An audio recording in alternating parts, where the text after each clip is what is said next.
Walk through the streets of Beijing today, and you will see something unusual. Most children have no brothers or sisters. They play alone in parks while their parents and grandparents watch closely. These children are the living result of one of the world's biggest social experiments that lasted for 35 years. China's one child policy, which ran from 1980 to 2015, touched the lives of over a billion people. It was not just a government rule about having babies. It was a decision that changed how families loved, hoped, and planned for the future. The policy controlled something very personal, the choice of how many children to have, and created effects that nobody could predict. The story begins in the 1970s when China's population was growing very fast. Every year, millions of new babies were born. Government officials looked at these numbers and felt scared. They thought the country would face serious problems if the population kept growing so quickly. Food would run out. Cities would become too crowded. The economy might collapse under the pressure.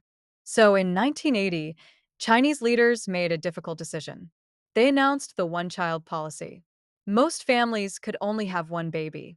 If they had more children, they would face heavy fines, lose their jobs, or even go to prison. Some families in rural areas could have a second child if their first was a girl, but this was rare. The policy worked to control population growth. The birth rate dropped dramatically. Experts believe it prevented about 400 million births over 35 years. But this success came with many unexpected problems that changed Chinese society forever. One of the biggest changes was the aging population. When families only have one child, there are fewer young people to take care of older ones. Imagine being the only child in your family. When your parents get old, you are the only person responsible for them. This became a huge burden for millions of Chinese people. They called it the 421 problem because one child had to care for two parents and four grandparents. Another serious issue was the gender imbalance. In Chinese culture, many families preferred boys over girls. Boys were expected to carry on the family name and take care of parents in old age. When families could only have one child, some chose to have illegal ultrasounds to check if the baby was a boy or girl. If it was a girl, some families made the tragic decision to end the pregnancy. Others abandoned baby girls or gave them up for adoption.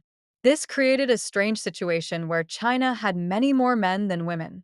By 2020, there were about 35 million more men than women in China. This meant millions of men could not find wives. It also meant fewer babies were born because there were not enough women to have children. The policy also changed how Chinese families lived and thought. For thousands of years, Chinese families were large with many children. Suddenly, millions of homes had only one child. These children, often called little emperors or little princesses, received all their parents' attention and love. But they also faced enormous pressure to succeed because they were their parents' only hope. Many only children grew up lonely without brothers or sisters to play with. They missed the joy of sibling relationships and had to carry all family expectations alone. When they became adults, they struggled with the responsibility of caring for aging parents without help from siblings. The economic effects were also significant. At first, the policy seemed good for the economy. Families spent more money on education and better living conditions for their one child. Parents could invest more in their child's future, sending them to better schools and universities. But as years passed, problems appeared. With fewer young people entering the workforce, China faced labor shortages in some industries. The population was getting older faster than expected. Soon, there would be more retired people than working people. This meant fewer people paying taxes and more people needing health care and pensions. Chinese culture changed too. Traditional values about large families and many children slowly disappeared. Young people became more focused on careers and personal success rather than having children. Some couples decided not to have children at all, even when the government later allowed them to have more than one. The policy also affected how people thought about government control over personal life. Many Chinese people accepted that the government could make decisions about their most private choices, like how many children to have.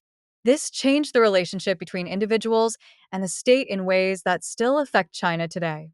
By 2015, Chinese leaders realized the one child policy was causing more problems than it solved. The population was aging too quickly, and the economy needed more young workers. So they ended the policy and allowed all families to have two children. In 2021, they changed the rule again to allow three children. But changing the law was easier than changing people's minds. Many young Chinese couples still choose to have only one child or no children at all. Raising children in modern China is expensive. Education costs are high, and housing prices in cities are very expensive. Many couples feel they cannot afford more than one child, even though the law now allows it. Other countries watch China's experiment with interest. Some nations with growing populations considered similar policies. Singapore tried programs to control population growth. India discussed population limits, but never implemented a national one child policy. Most countries decided that such extreme measures were too risky and violated human rights too much. Today, China faces the consequences of its population experiment. The country has one of the fastest aging populations in the world.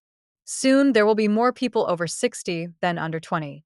This creates challenges for the economy, healthcare system, and social programs that will last for generations.